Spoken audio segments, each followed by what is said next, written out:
Hi, me again. I was gonna make this video yesterday when the sun was like shining through the window and it was all beautiful, and I never got a chance to do that, but what's my shirt say?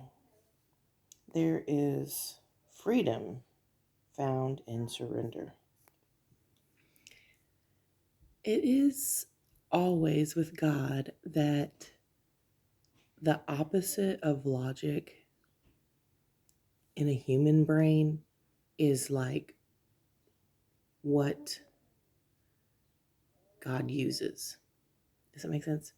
So, like, if I gave you an egg and a spoonful of flour and some sugar, would you be like, oh, this is delicious? No.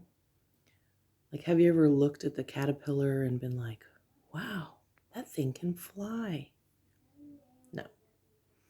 Have you ever looked at an oyster or saw oysters in the ocean and said, I'm going to make beautiful jewelry out of that? No, it's like a little squishy thing, right?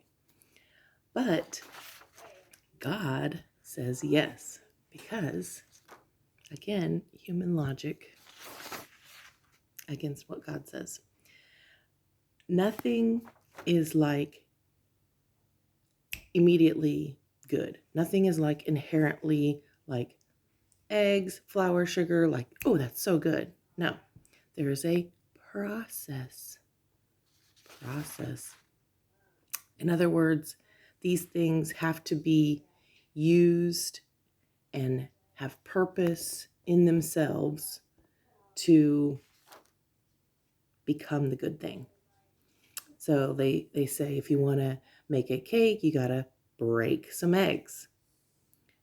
A delicious cake has to have a broken thing, beatings, and heat to make a cake.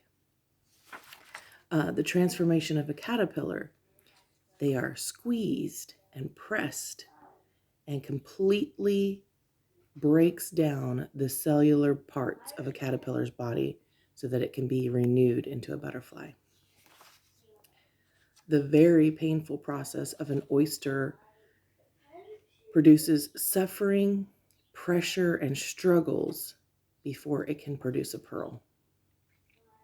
So the Bible tells us that we are not born inherently good. In our flesh, we are sinful people.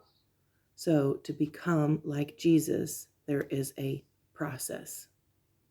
There is stretching and pressure, struggles, spiritual brokenness, pains, and sometimes even a complete breakdown of your body. Jesus said that in this world we will have trouble, but take courage. He has overcome the world.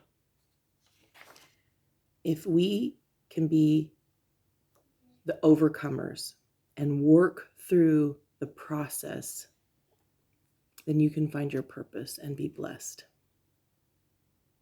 Has someone ever looked at you and said, you're beautiful, you're loved, you are forgiven, you are redeemed, you are chosen, you are free?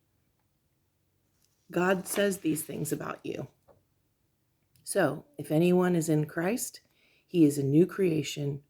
Old things have passed away, and behold, all things have come new. So go through your process and step into your purpose. Love you guys.